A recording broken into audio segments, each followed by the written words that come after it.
एक पुलिस दरोगा जो होते हैं, एक लड़के रघु से पूछते हैं कि तुमने उस बिट्टू का कत्ल क्यों किया। तो उस पे जो है एक लड़का रहता है जिसकी उम्र जो है 14 साल होती है।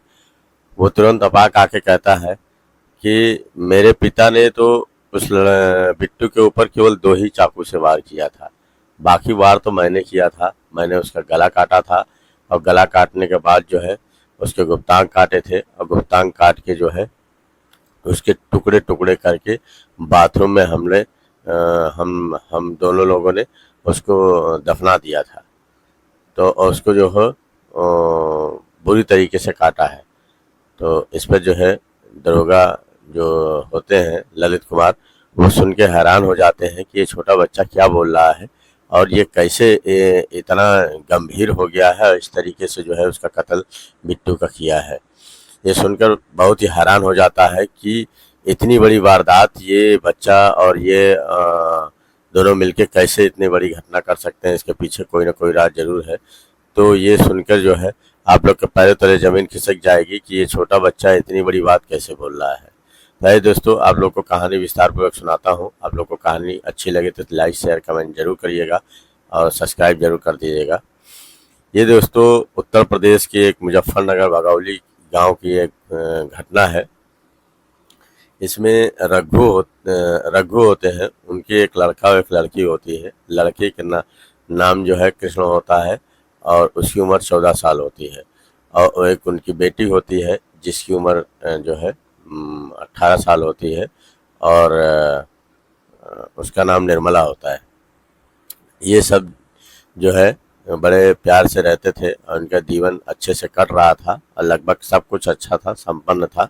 रघु जो है एक किसान था और किसान था लेकिन बहुत मेहनत करता था और मेहनती था।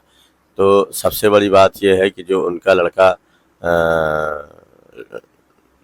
जो होता है रघु का, उनका लड़का जो कृष्ण होता है वो बहुत ही चंचल और बहुत ही अच्छे स्वभाव का होता है, बहुत ही तेज तर्रा लड़का होता है। एक दिन होता क्या है कि ये अपने लड़के और लड़की से कहते हैं, चलो बेटी ऐसा है कि खेती करने चलते हैं, तो वहाँ कुछ घास ओस ज़्यादा उग गई है तो उनमें से निकालना है, तो हम लोग चलते हैं खेत में कुछ वहाँ पे खरपतवार निकालना है तो वहीं देखते हैं, चलो चला जाए। तो वो दोनों लोग चले जाते हैं, वो तीनों बाप और बेटी और बेटा, ये जाके जो है वहीं पे कुछ खेती का काम कर रहे होते हैं, उसमें से सब खरपतवार निकाल रहे होते हैं। तो वहीं पे एक बगल के जो है एक साहूकार होते हैं राजेश्वर, उनका एक लड़का होता है बिट्टू। तो बिट्टू की जो आदत होती है बहुत ही खराब होती है। वो कम उम्र की लड़कियों की तलाश में रहता था और उसकी उम्र 24 साल थी और वो इसी फिराक में रहता था कब कोई लड़की मिल जाए और उसके साथ शारीरिक संबंध बनावे और उसके साथ जो है गलत काम करे। तो उसकी यही आदत बन चुकी थी, तो वो कोरी कोरी लड़कियां ढूंढा करता था। और ये उसी समय ये लोग जो है अपने खेत पे गए हुए होते हैं और वहाँ पे खरपतवार बीन रहे होते हैं। ये देखता है निर्मला को और निर्मला को देखने के बाद जो है एकदम मुग्ध हो जाता है और वो सोचता है कि इसके साथ शारीरिक संबंध बनाया जाए। फिर वो करता क्या है कि वहीं से उठ के जाता है गाड़ी से और बगल के गांव के सामने जो है वहाँ से कुछ मिठाइयाँ लाता है और मिठाइयाँ में नशीला पदार्थ मिला के जो है तीनों को खिला देता है। कहता है कि अरे आज मेरा जो है बर्थडे है तो आज मैं बहुत खुश हूँ, तो इसी खुशी में आप लोग मिठाई खाइए। तो इस पर से जो है तीनों को मिठाई खिलाता है और जैसे ही वो लोग मिठाई खाते हैं रघु और कृष्ण और निर्मला तीनों की बेहोशी छाने लगती है और दोनों लगभग बेहोश हो जाते हैं। बेहोश होने के बाद फिर ये बिट्टू क्या करता है कि देखता है तो कृष्ण भी मुरझाया रहता है, उसका भाव भी मुरझाया रहता है।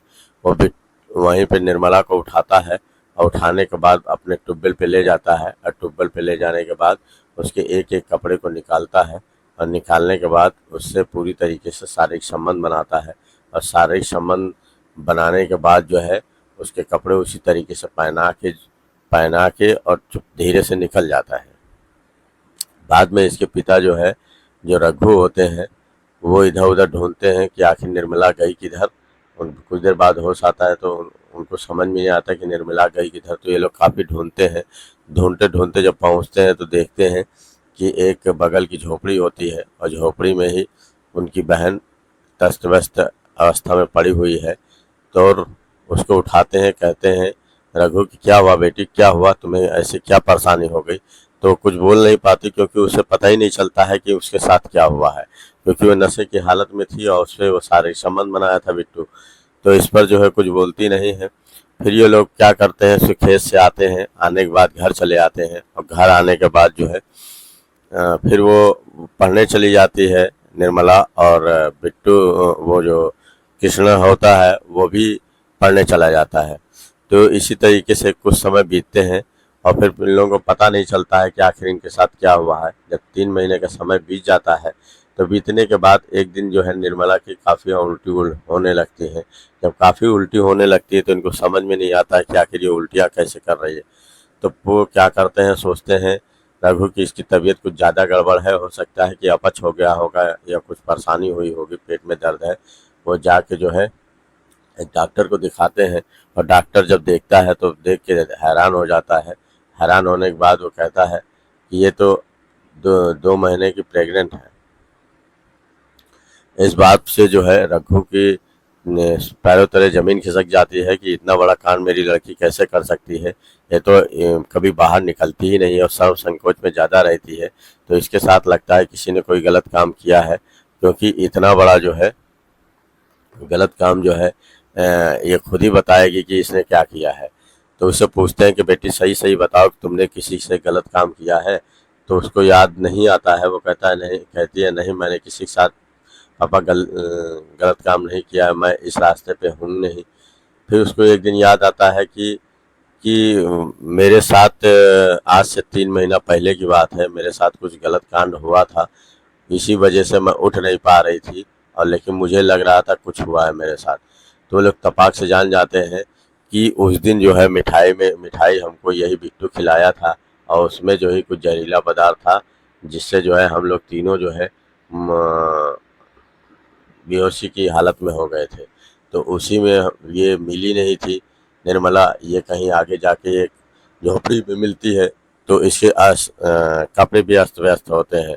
तो इस बात पे जो है वो सोचने लगते हैं कि ये बिट्टू की करामात है, उसी ने ही ये गलत मेरी लड़की के साथ किया है, उसी उसी ने ही प्रेग्नेंट किया है। तो ये एक दिन प्लानिंग करते हैं। प्लानिंग करने के बाद जो है ये जाते हैं रघु और उससे कहते हैं बिट्टू से कि देखो मेरी लड़की की सगाई है और तुम ज़रूर आना।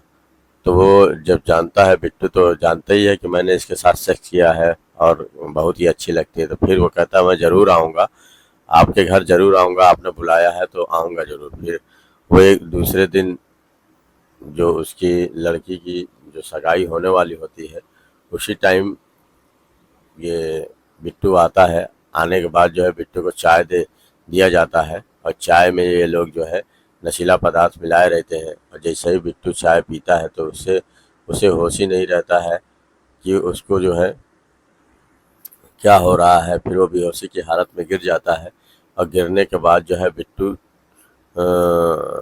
अशुद्ध पड़ जाता है और उसे मूर्छा आ जाती है। और उसके बाद जो है रघु एक चाकू निकालता है और निकालने के बाद 2 बार उसके सीने पे करता है बिट्टू के। और बिट्टू की जब 2 बार करता है तो उसके बाद जो है जो इसका लड़का रहता है कृष्ण, वो चाकू अपने हाथ में लेके जो है उसका पूरी गला रेत देता है। गला रेतने के बाद बिट्टू का उसके बाद छोटे छोटे टुकड़े 7 टुकड़े कर डालता है, 60-65 टुकड़े वैसे छोटे छोटे काट के कर देता है। और काटने के बाद बाथरूम में ले जाते हैं और उसको खोद के जो है उसी में गाड़ देते हैं। और गाड़ने के बाद फिर ये लोग अपने अपने काम पे चले जाते हैं। इनको पता ही नहीं रहता है, ऐसा महसूस करते हैं। निर्मला पढ़ने चली जाती है और ये कृष्ण भी पढ़ने चला जाता है, वो काम पे अपने चला जाता है। मतलब कुछ पता ही नहीं चलता कि आखिर ये लोग क्या किए हैं। और इसी तरह 3-4 दिन का समय बीत जाता है। फिर ये लोग ढूंढते हैं काफ़ी बिट्टू को, उसके परिवार वाले। फिर बिट्टू मिलता नहीं है। तो जो साहूकार होता है जिनका नाम राजेश्वर होता है, वो काफ़ी ढूंढने के बाद उसको समझ में नहीं आता है कि आखिर ये माजरा क्या है। फिर वो बगल के ही थाने में जाके रिपोर्ट लिखाते हैं कि मेरा बेटा जो है आज 3-4 दिन से कहीं दिखाई नहीं पड़ रहा है और गुमशुद हो गया है और मिल नहीं रहा है। तो वो आखिर कहाँ चला गया, तो जब रिपोर्ट लिखाते हैं तो वो ये भी बताते हैं कि वो रघु लास्ट टाइम हमने जो है, जो साहूकार राजेश्वर होता है उनका एक नौकर है, वो बताता है कि साहब मैं जानता हूँ, क्योंकि जो है ये लास्ट टाइम जो है रघु के घर गया था और वहीं पे उसके बाद से हमको दिखा नहीं है। तो ये लोग शक जताते हैं कि रघु के घर ये मेरा लड़का गया था, उसके बाद से गायब है।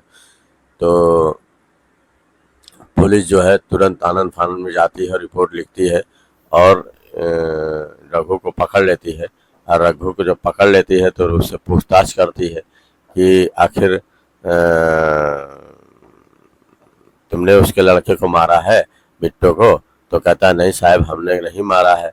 तब तक जो है ऐसे ही उधर से लौट रहे होते हैं तो उसमें से एक कांस्टेबल देख लेता है कि बाथरूम के अंदर कुछ छींटे वोटे पड़ी हुई खून की, और ऊपर से नीचे जो टाइल वाइल टूटी हुई है। तो उनको शक होता है कि आखिर के इसमें ऐसा बदबू भी आ रहा है और ये बाथरूम में क्या है, खून के छिट्टे के धब्बे भी पड़े हैं और पूरी टाइल फाइल टूटी है, कोई माजरा तो जरूर है। फिर उनको जब शक होता है,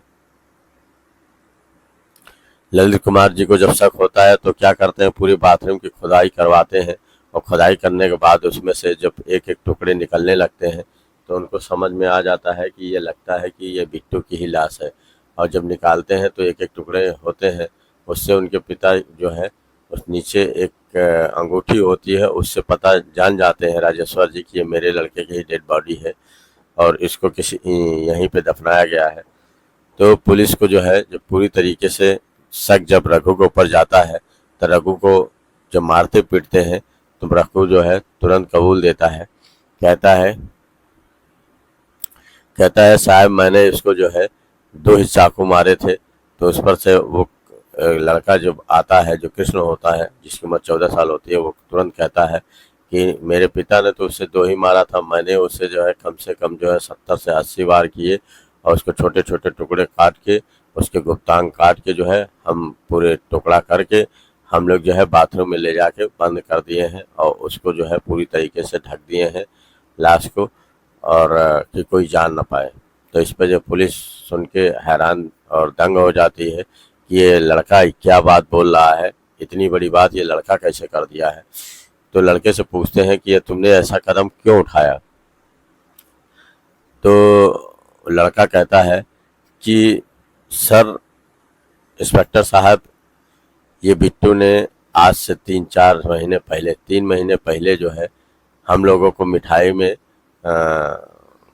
में जो है नशीला पदार्थ मिला के खिलाया था और हम लोग बेहोश हो गए थे और ये हमारी बहन के साथ जो है शारीरिक संबंध बनाए थे और पूरी तरीके से उसी गलत तरीके से शारीरिक संबंध बनाया है। इससे मेरी बहन प्रेग्नेंट हो गई थी और हम लोग कहीं मुंह दिखाने के काबिल नहीं थे और इसने जो है हम लोग का पूरा घर बर्बाद कर दिया। इसी चक्कर में हम लोगों ने उसको अपने घर बुलाया दावत में उसको चाय में जो है नशीला पदार्थ मिला के पिला दिया और पिलाने के बाद जब वो बेहोश हो गया तो हमने उसका गला काट दिया और उसको जो है काटने का गुप्तांग काटा, उसको छोटे छोटे टुकड़े करके बाथरूम में दफना दिया है। इस पर पुलिस पूरी सख्त में आती है और तुरंत जो है इन दोनों के खिलाफ चार्जशीट तैयार करती है और चार्जशीट करने के बाद मुकदमा जो है मुकदमा चलता है। उसके बाद इन लोगों को जो है 10 साल की जेल हो जाती है रघु को, और जो उनका लड़का होता है उनको जो है समाज सुधार वाले बाल्य सुधार वाले जेल में डाल दिया जाता है। और इसी तरीके से इसका पूरा घर बर्बाद हो जाता है, चौपट हो जाता है, पूरा घर खराब हो जाता है। तो दोस्तों ये कहानी आप लोगों को कैसी लगी, अच्छी लगी तो लाइक शेयर कमेंट जरूर करिएगा।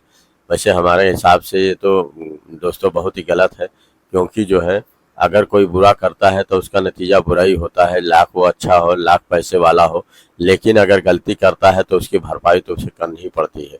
तो इसी तरीके से बिट्टू जो है वो रोज ऐसी कमसिन लड़कियां देखा करता था और एक दिन हत्थे चढ़ गया तो आखिर उनकी जान चली गई कि नहीं चली गई। तो इसी तरीके से जो गलत बुरा काम पर बुरा नतीजा होता है, क्योंकि एक ना एक दिन सामने आ जाता है।